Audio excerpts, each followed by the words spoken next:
পানিহাটির খবরে নজর রাখতে হবে। পানিহাটিতে সেখানে সরকারি স্কুল, সেই সরকারি স্কুলের জমিতে উন্নয়ন সমিতির অফিস, সেখানে গ্যারেজ।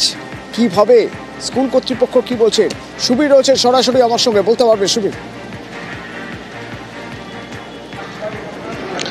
দেখো অতনুদা, মুখ্যমন্ত্রী মমতা বন্দ্যোপাধ্যায় প্রশাসনিক বৈঠক থেকে কিন্তু পরিষ্কার নির্দেশ দিয়েছিলেন যে কোনো সরকারি জমিতে কিন্তু কোনো রকম কিন্তু কোনো দখল করে কোনো কাজ করা যাবে না। কিন্তু সেই একই ছবি দেখা গেল পানিহাটি পৌরসভা 17 নম্বর ওয়ার্ড। সেখানে দেখা যাচ্ছে নন্দনকানন প্রাথমিক সরকারি বিদ্যালয়, সেই বিদ্যালয়ের যে জমি, সেই জমির ভেতরে কিন্তু গড়ে উঠেছে উন্নয়ন সমিতির অফিস, এবং পাশাপাশি সেখানে কিন্তু গ্যারেজের যে গাড়ির গ্যারেজের পার্কিং, সেটাও কিন্তু সেখানে তৈরি হয়ে গিয়েছে।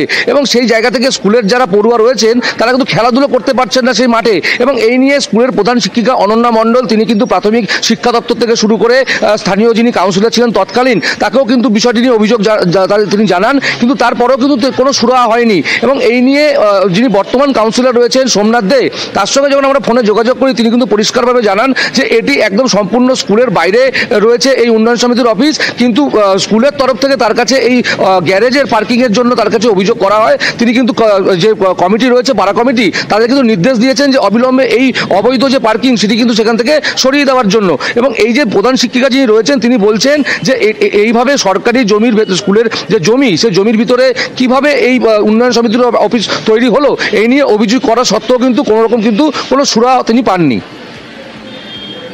ধন্যবাদ।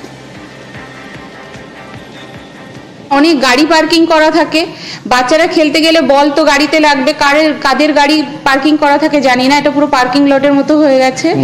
আর বাচ্চারা খেলতে গেলেও অসুবিধা, বড় ছেলেরা ভলিবলের নেট লাগিয়ে রাখে, কারেন্টের তারও থাকে, বাচ্চারা যে একটু খেলবে তাদের ওই দড়িতে হাত লাগলে তাদের প্রবলেম, বা কারেন্টের তার লাগানো থাকে, তারা এই শীতের সময়টুকু ঠিকঠাক খেলতে পারে না। 2021-এ। আপনারা কি মানে বাধা দিয়েছিলেন? বাধা বলতে অ্যাপ্লিকেশন তো এসআই কে জানানো যেটুকু সেটুকুই করেছিলাম। অ্যাপ্লিকেশন করেছিলাম যে স্কুল বাউন্ডারির মধ্যে রুম হচ্ছে, আমার মতে তো অবশ্যই হওয়া উচিত না স্কুল বাউন্ডারির মধ্যে।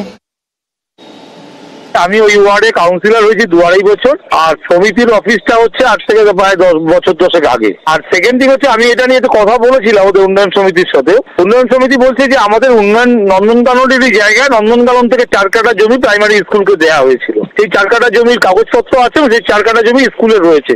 তার বাইরে 4 কাঠা জমির বাইরে আমাদের উন্নয়ন সমিতির অফিস।